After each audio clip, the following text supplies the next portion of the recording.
Well, good morning, everybody. Wow, these are some big glasses. Maybe I'll see more. Yeah, mine are big today too. They're so cute. Okay, Welcome to we are Feng Shui Friday again. Feng Shui with Anita and Cheryl. Woohoo! Woohoo! Us, yay! Good morning. Good morning to you. You never know which way we're supposed to point. Yeah, it's all good. Because it shows up reverse when you do the recording anyways. Anyways, cheers. Good morning. Cheers. Happy Good Friday. morning. Good morning, everybody. I'm shuffling, so I don't want to take a sip. So explain, what are we doing, Miss Anita? Well, you know, it's Feng Shui Friday, and every Friday we pop on here and we share some Feng Shui wisdom, learning to use the F word. And the topic of the day comes from the Tara Catherine Collins Personal Paradise card deck. You think I would get that right first?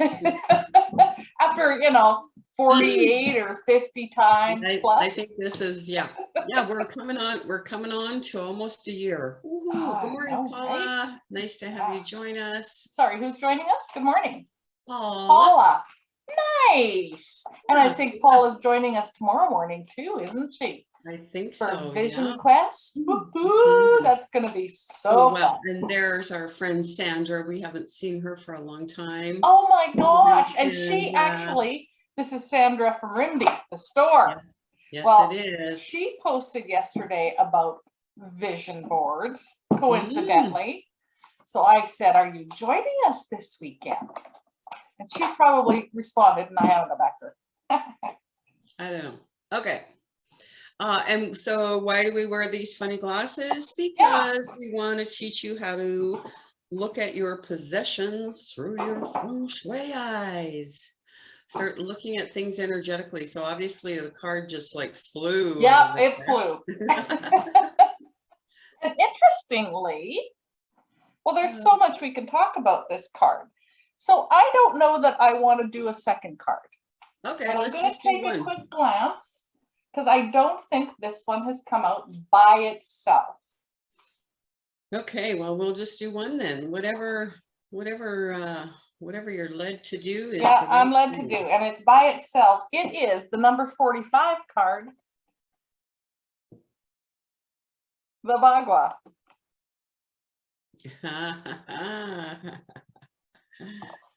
Okay, well, I like that.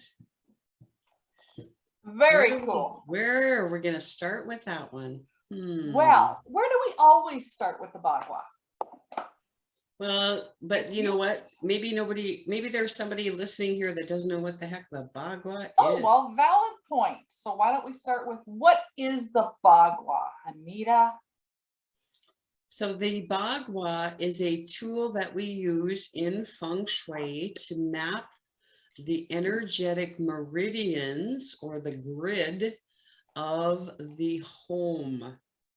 And we can use it in a macro space. So we can use it for the property, for the physical home, for individual rooms, for surfaces, right? Macro to micro. And it's a very, very powerful tool that represents the 9 fundamental aspects of our life. Hence, there are 9 squares, or a 9 it's a grid board. Yeah. And so when we use this map, we like to call it the treasure map, and we lay it over the bird's eye view of your home. It really offers a lot of insight, but I think more importantly, Cheryl, it really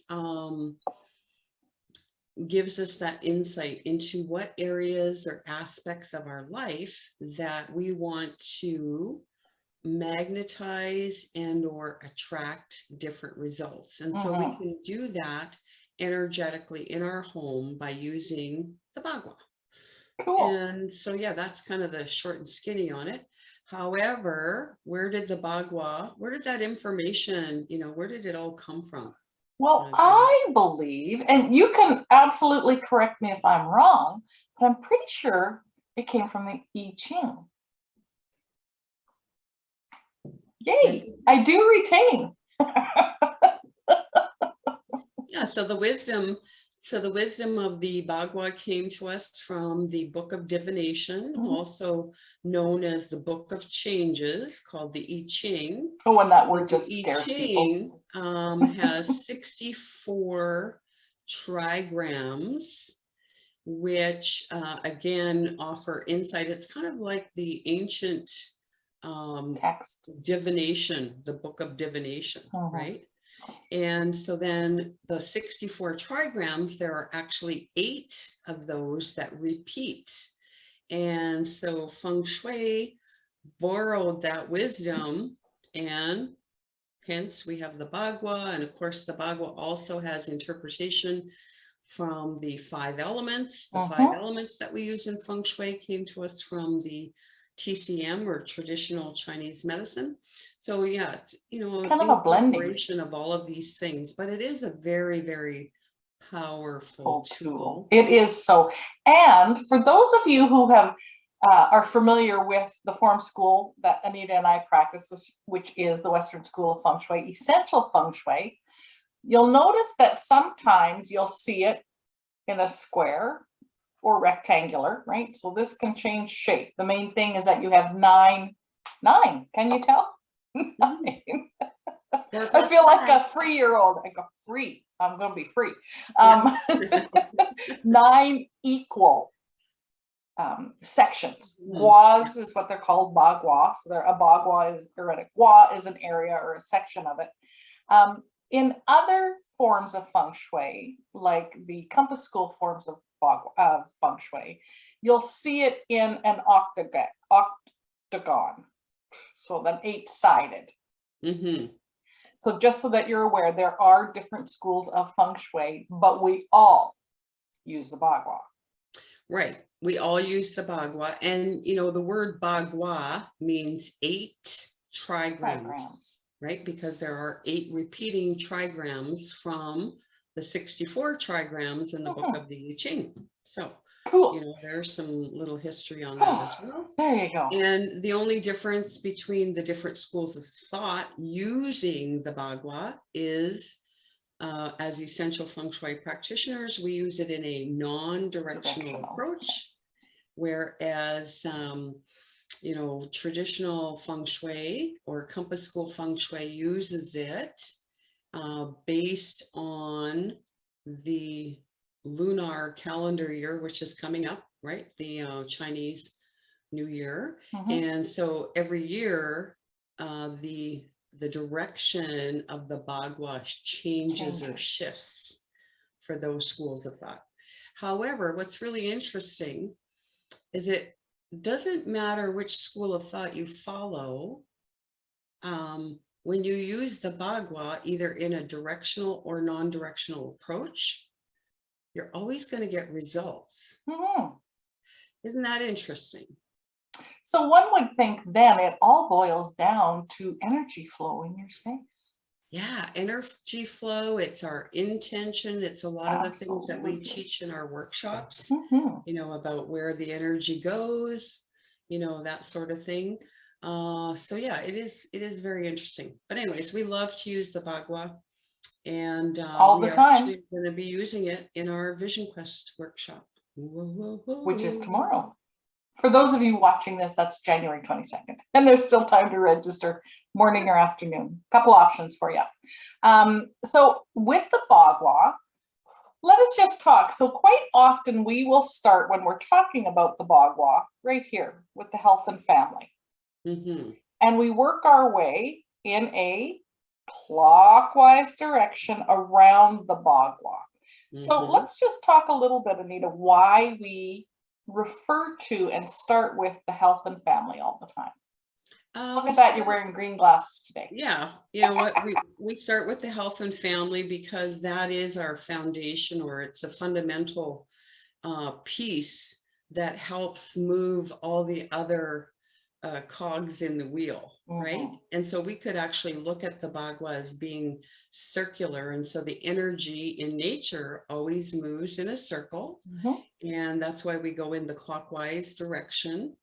And of course, starting, like I say, without our health, we don't have a strong foundation to really partake in all of those other aspects. Even creating the balance in all of those other aspects of our lives, right? Yeah, so we definitely, and I think everyone would agree, you know, just stick in the chat if you do agree that, yeah, if we don't have that health and we don't have that foundation of family, you know, to have that community, that support, that nourishment. And then of course, you know, the health and family area is represented by the color green, which is the wood energy in our 5 elemental theory. And the wood energy, of course, you know, just look at the tree outside. What is it doing? It's standing strong. It's providing us nourishment. You know, there's an exchange of energy with the oxygen. And so, yeah, if the tree is nice and healthy, then the birds come. It also lives in a cycle. It produces fruit and, you know, all of that stuff. Right? Exactly. And it's in a cycle. Growth in the spring, leaves out spring, usually, not always, but usually the flowers are in the spring, right? Become the pollination, the leaves come, the fruit drops, goes into dormancy, right? So it too, looking at the tree, shows us that cycle, that energy cycle, again, repeating, right? Absolutely. So indication. And you know, we do have on our website actually available, what the heck do we call it? Treasure mapping your home. Oh yeah, that's what it's called, treasure mapping your home. Duh. Yeah, and you can, you know what, you can go buy that and you can treasure map your home. And we explain more into detail the Bagua, how to use it. So yay. Yay. Okay. Very cool. And then the numbers. The number was 45. Which, of course, when they're added together, is 9. So, and then I've just I've just pulled out my reference material, double digitology. Say that 4 times. Yeah. Marilyn Harper and Joy Roby. She was our guest, what, 3 weeks ago or something? Yeah, it was so fun. Like, I think we kicked off the new year maybe with her. Something we or either the second kicked it week off or ended it. Oh yeah, we ended it. We ended the new year. That's right. We ended the year. Yep. So I'm just going to read the first paragraph from here because this is Adironda's version and I quite like Adironda. So the 9 represents ending of patterns and cycles. In this sense, it can carry with it a feeling of accomplishment or well done. If its meaning is in the mirror opposite vibration, then what is it that needs to be finished or cleaned up to free your energy and move you back into that flow? It also means that you have not been alone in your journey and your own guides will be with you every step of the way. It doesn't mean the end of life. It simply means the ending of a pattern or habit that you are ready to be done with. Now, isn't that perfect for the ending and how that coincides with the lunar calendar? Because February 1st, happy Chinese New Year. And of course, we're still, you know, kind of in that residual full moon energy, which gives you that opportunity to release those things that no longer serve you as well. So yeah. So for maybe you listening today, maybe it's the cue to say, what is it that needs completion? What do you need to zip up? Zip it up.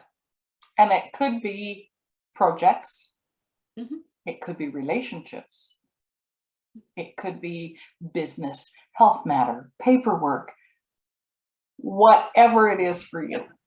Anything that you need to zip up and complete, because as soon as you do that, then you're making room for the new. And just like your great analogy with the tree, Cheryl, you know, that cycle. So when we complete that cycle, whoa, we start a new one that starts to birth, you know, and transform and bring all kinds of beautiful fruit.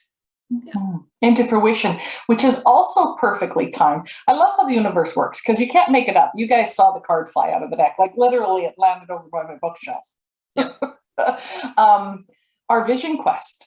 and all of that, which is talking about and opening up to what we want to create in our life, right? And all the different matters in which that we've created around this vision quest, bringing together the Feng Shui aspect, bringing together the law of attraction, bringing together the Chinese lunar calendar, all of the things that we brought into our proprietary Feng Shui vision quest. So I'm super excited about it tomorrow. I was doing some serious journaling this morning and had some other ideas come to me. I received them. Hey, my fingers snap pretty good too. Of course you did. Of course I did. So I love to see others join us tomorrow. Anita, I'm sure will post the link below, or you'll see. I just did. See, she's so good. I love her. I just love this woman. It's mutual. Yeah, cool. So what do we want to end with and wrap up with the Bagua? You know, sure. I think we need to wrap up with the center. With the what? With the center. We always talk about the perimeter and how it affects and stems from the center. Our being, our balance, our grounding. And when Anita talked earlier in 5-element theory, the earth, of course, is one of those elements, and it's at the center in the Bagua. So before you wrap up, finish up, complete any of those projects today, take a moment and ground yourself. Just get centered. And it doesn't take much. It's just a matter of imagining yourself sinking into Mother Gaia, or there's so many versions of it. I love to envision tree roots, because I'm a bit of a gardener, going down into the center of the earth and just anchoring me there.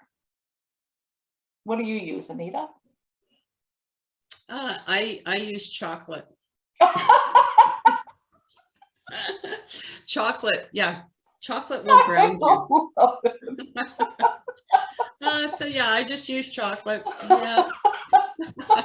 You crack me up. You crack me up. Some people will hang on to a tap or a water faucet. Yeah, no, chocolate. Take some and you know what? We have got some comments. Paula's looking forward to the workshop tomorrow. Sandra says, be laser focused on what you put on your boards. The universe wants to deliver. And we have Rudy, our brother Rudy from awesome. down there in San Francisco, Los Angeles area. And so, yeah, good to see you, have you with us. And yeah, I love it. Laser focused. That's what we're going to do. That's exactly what we're going to do. Great having you join us. And we'll see you next week. Feng Shui Friday with Anita and Cheryl. Have a great week. Thanks for joining us. Oh, by the way, on our Flock channel, YouTube, Feng Shui with Anita and Cheryl as well. Subscribe. Go watch some of those videos, because I'll tell you, they're excellent. The interviews, and if you've missed past episodes of Feng Shui Friday, everything gets posted to our YouTube channel as well. They're there. Yay!